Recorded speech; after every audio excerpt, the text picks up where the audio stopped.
Just before the new year, we had both promoters, Frank Warren and Eddie Hearn, going head to head with rival shows, and the question pondered seemed to be if it was a good thing for boxing, and the fighters performing on each of the shows. As you can imagine, with both of them being pay-per-view events and scheduled for the same times, there was some conflict of interest. Certain fans would be watching Warrington versus Frampton, and others would be watching White versus Chisora. And while both events done well as far as sales are concerned, there is always the added argument that the shows would have done better if they didn't clash. But if I'm honest, I think this is where boxing is heading, with rival shows clashing more often in this new year, purely because Eddie Hearn has revealed that he could have up to 60 shows this year. So he will most certainly clash with Frank Warren's shows, and at some points even his own shows.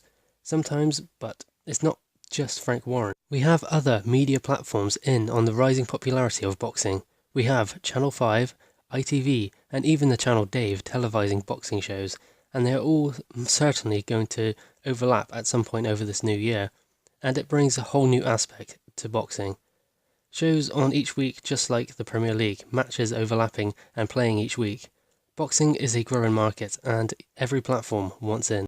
This will also bring about a change to pay-per-view platforms and which matchups qualify as pay-per-view events, especially if the option is to watch one fight on pay-per-view that is a good fight, but between lesser-known names, or a similar event on a free-to-air television show. Given the choice, boxing fans will just watch the free-to-air event and opt to spend their money on a big pay-per-view event, such as a Joshua fight or a Fury fight, or even Josh Warrington, who has now had successful back-to-back pay-per-view events, and might I add that I am thrilled to see the spotlight on the featherweight division. There are so many great fighters in the lower weight categories, and it is great that the growing interest in boxing has expanded across all the divisions.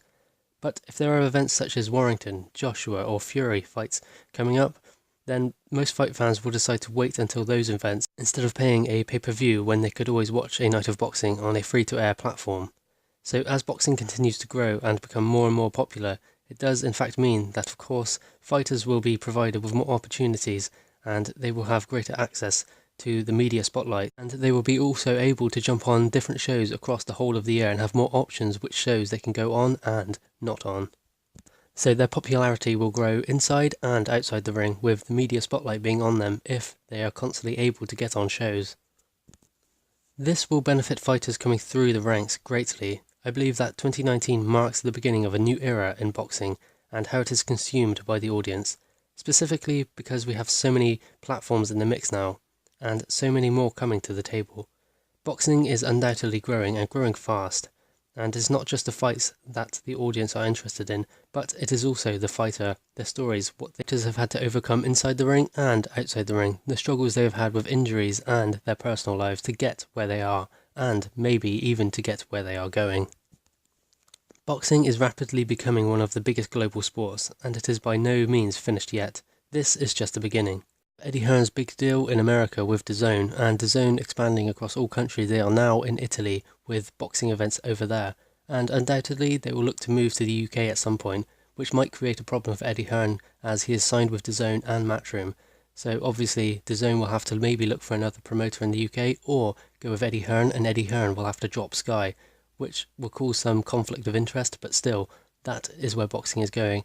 It is a expanding sport and everyone wants in on it, and there is going to be a huge battle for who has the best shows and the best audience and, undoubtedly, the best fighters. At the end of it all, it will come down to us, the fans, what we choose to watch, which we think qualifies as a pay-per-view event and not, and which we think should be on free-to-air television, and whether we can be bothered to put on a pay-per-view event or just watch a free-to-air boxing show if we want to watch boxing at the weekend. It is up to us. So guys, please let me know your thoughts in the comments below. Please also like the video and subscribe if you'd like to see more content. Thank you guys, Happy New Year, best wishes.